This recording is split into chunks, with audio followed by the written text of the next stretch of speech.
Welcome everyone. Today we are going to be talking about how I made my Truthless Recluse cosplay.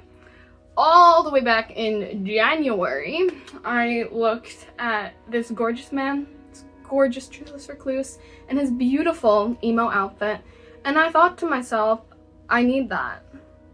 So here's how I made it. I first started by measuring the size of my head. I've done this for every cosplay I've made, but I am never going to remember what the size of my head is. Afterwards, I drew out the shapes I would need to make the cone onto a piece of EVA foam and cut it. We're gonna glue this, I'm gonna let it dry, and I'm gonna bring it in, see how it looks. While applying the glue to both sides, I made sure to apply thin layers and waited some amount of time to let the glue get tacky. This made the attachment of the two sides go a lot smoother. I then sanded the seam of the hat and applied quick seal to make the seam less noticeable. Okay, so this is what I ended up with after I glued it. There's a little bit of stuff right here I couldn't glue, so I'm just gonna fix that with some foam clay. This is what it's looking like. It's not too tall. I can't tell. We have this. Well, theoretically, should go like this. To figure out where I would cut the hole for the hat, I used an extremely scientific method of placing it on top of my head and drawing a bunch of random lines. I'm so sorry to any actual cosplayer that is watching this video.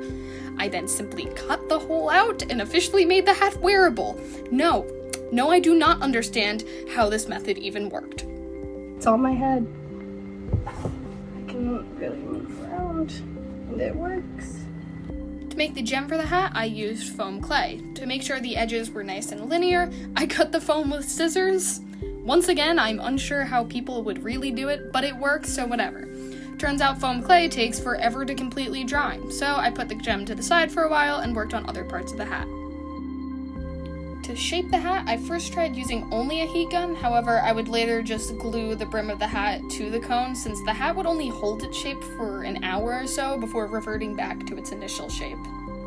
After the gem had finally finished drying, I glued it to a piece of wire to ensure that it would stand up on the hat. Super glue ended up not working, so I just chose to use hot glue instead. After the gem was attached to the hat, I sprayed it with plastic dip. I then sprayed the hat with golden spray paint, which I completely forgot to record. After the spray paint was dry, I painted the gem with blue acrylic paint and then sealed the entire hat with a lacquer spray. This made the golden parts of the hat, along with the gem, appear much more shiny. We now arrive at probably the most nightmarish part of this entire costume, which was the flocking. I had never done flocking, I didn't know anything about it, but as any good artist, I just decided to do it right away anyway, because why wouldn't I? There's no footage of me doing it. There's a little bit, but not a lot, because I was so stressed out the whole time about how quickly the glue dried. When you're flocking, you can't section it off. If you section it off, you're gonna see the seams of where you sectioned it off. Therefore, when I wanted to do the cone of the hat, I had to do the entire cone all at once. On top of time, I also didn't buy enough flock. I measured, I calculated, I made sure that I got enough flock, but I didn't. I did something wrong. I don't know what, but there was not enough flock. So, a week before I was leaving for the con, I had to buy more flock. Safe to say, flocking was a bit of a nightmare. But I did quite like the results, so it was worth it. You know, I'd do it again. After finishing the flocking nightmare, I made gold circles that climb up the hat. I once again used foam clay to do this, spray painting and sealing the gems before finally gluing them onto the actual hat. And this would officially conclude the hat part of this cosplay. To begin the staff, I got a PVC pipe, cut it to the correct length, and measured the circumference to see how much EVA foam I would need to cover the entire staff. The foam I had wasn't long enough to cover the length, so it had to be divided into two pieces to cover the entire length of the staff. I then glued this foam on and sanded down any parts that ended up being too uneven. Afterwards, I began working on the curved end of the staff. To do this, I cut out 3 of the same piece, leaving a small notch out of the middle piece. I then sanded those pieces down to be completely even with one another, before attaching the end of the staff onto the PVC pipe. To do this, I inserted a small wooden notch into the pipe that the end piece of the staff could attach to. This is the reason as to why the middle piece had a notch taken out of it. This gave a bigger surface area for the end piece to be glued onto, thus ensuring its security. I then began rounding out the end piece to better flow with the staff, making it all look like one big piece.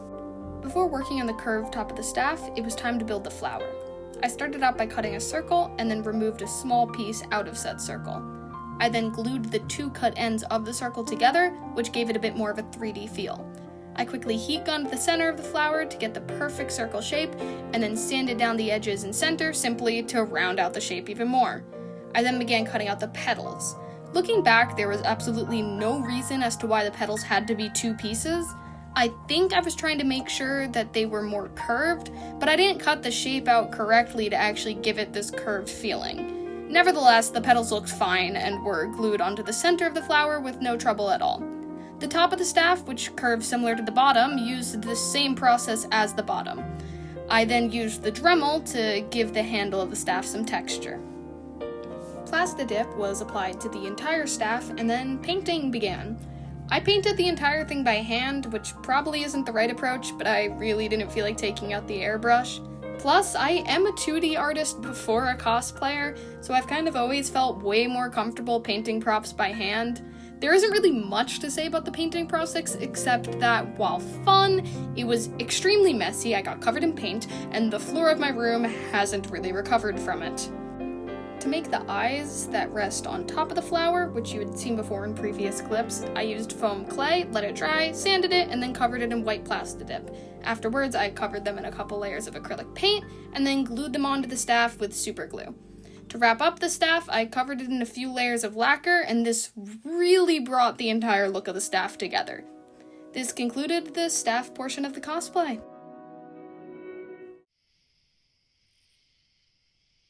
Before sewing, I stopped by Michael's to get my fabric. I hate that I have to go to Michael's, I miss Joann's. I began by sewing the main robe of the cosplay. For this, I did purchase a pattern, which I'll leave a link to in the description. The fabrics I got to use for this were fun, especially the golden fabric that was sewn onto the sleeves. Speaking of sleeves, they were certainly the hardest part, mainly because on top of sewing normal sleeves, I also had to sew the gold fabric onto it, which for some reason didn't click with my brain. While there were certainly a few mishaps with the robe, I sewed the sleeve into the neck hole. It did end up wearable. The neckline was never really hemmed since it would be hidden by the cloak that rested on top of the robe in the future. After the robe was done, I moved on to work on the cape. The cape didn't involve too much complex sewing. The only sewing that actually occurred was sewing the starry fabric onto black fabric to give it a bit more structure, and then hemming it afterwards. After that, it was all painting. I got some sparkly fabric to use and painted the pattern onto the starry side of the cape. This wasn't hard at all and was quite frankly the most relaxing part of the cosplay. The only annoying thing that was involved was that I was hunched over it for a couple hours and ended up putting my back in great pain. Finally, I worked on the cloak that went on top of the robe. I did this the day before I was leaving for the con. I'm really good at time management. There really isn't too much footage of me doing this since I was quite stressed I would mess something up and have no time to redo it. Maybe if that had happened, I would have actually learned a lesson for once. Essentially, what I did was cut out the shape onto some blue fabric, the same blue fabric I used for the robe, and then also on some white backing for structure. I made it way too big the first time and had to cut it down to ensure that it didn't make me look like a massive marshmallow. I then painted the fabric to match the pattern that is featured in the game, and then glued the collar of the cloak onto it using hot glue. Finally, I sewed the cape onto the inside of the cloak since the cape wasn't wearable on its own. This pretty much concludes the Truthless Recluse cosplay. I'm an idiot. I didn't record any video of me in it, and I don't want to get it all on because quite frankly it's a lot of pieces that I don't want to wear, but there are some photos of me in it. I had a blast. It's my favorite costume I've made yet. I'm really proud of it. My favorite piece is the staff. I love the staff. There's a couple things I do differently knowing a little bit more, but overall, so much fun. Favorite costume. Had a great time at MomoCon. Hoping to go back next year. Thank you so much for watching. Please consider subscribing. You can also follow my Instagram where I actually post updates on how my recent cosplay is going. Hopefully I'll be posting a new cosplay in the near future as I am working on one right now.